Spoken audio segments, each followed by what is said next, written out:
see why certain guys do what they feel is best for them. And you see people always question or throw hatred at a guy that makes a decision for him or his family. But when it's happened to him in the other way, oh, it's just business. To me, yes, it's business, but people use that word business so lightly to where it's not even worth nothing anymore. Because it's business don't mean the situation was handled right.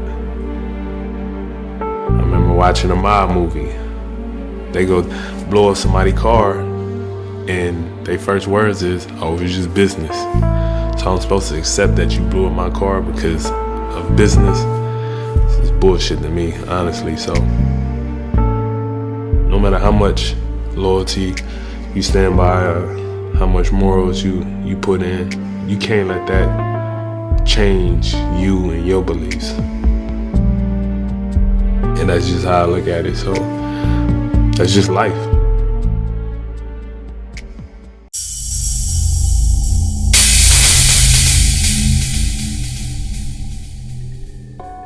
You know, when you use the word family or, you know, brother or whatever things other people use lightly, for me, once you use that term, you know, I stick by that term. You know, I stand by that term. So whether it's something I like or don't like, I'm accept it if you come to me and let me know beforehand.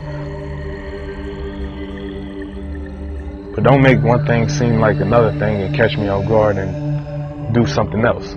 That was my whole problem. You know, I understand how the game go, how the business go. You know, my mindset was always want to be in Toronto my whole career.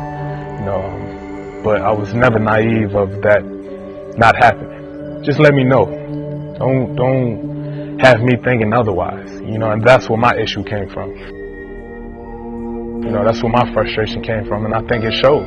You know, from the fans to even myself. You know, it just caught me completely off guard. With the 9th pick in the 2009 NBA Draft, the Toronto Raptors select DeMar DeRozan from the University of Southern California. Day one, when I was drafted to the Toronto Raptors, they had the stigma on them. Every guy's leave, nobody want to be here, superstars, nobody want to play in Canada. From day one, my whole mindset and approach to the game, being in Toronto, was I wanted to change that whole narrative to that whole organization. That's why I worked my butt off like I did. That's why I pushed. That's why I repped so hard to get that stigma off it. You know what I mean? And that was another example in my career where I could prove that by not have to meet with nobody else. I asked, what can I do to help? I didn't want to put us in no jam where we wouldn't be able to help the team by bringing in other guys. I didn't want to just ask for the max.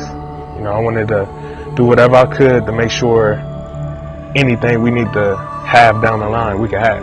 You know, that was my whole approach. You know, it was always, you know, sacrificing for the betterment of the team. You know, I didn't really care about myself at that point. I made it clear I wanted to be there. Now, what can I do to help? You know, and that was my mindset. Get this done within the first 30 minutes of free agency and keep moving, you know, to try to make a statement. You know, that was always my mindset and approach. And, you know, you could tell by the connection I have with the fans. You know, it was that. You know, I never thought about elsewhere. I never mentioned elsewhere. You know, I love that place. You know, it's literally my second home.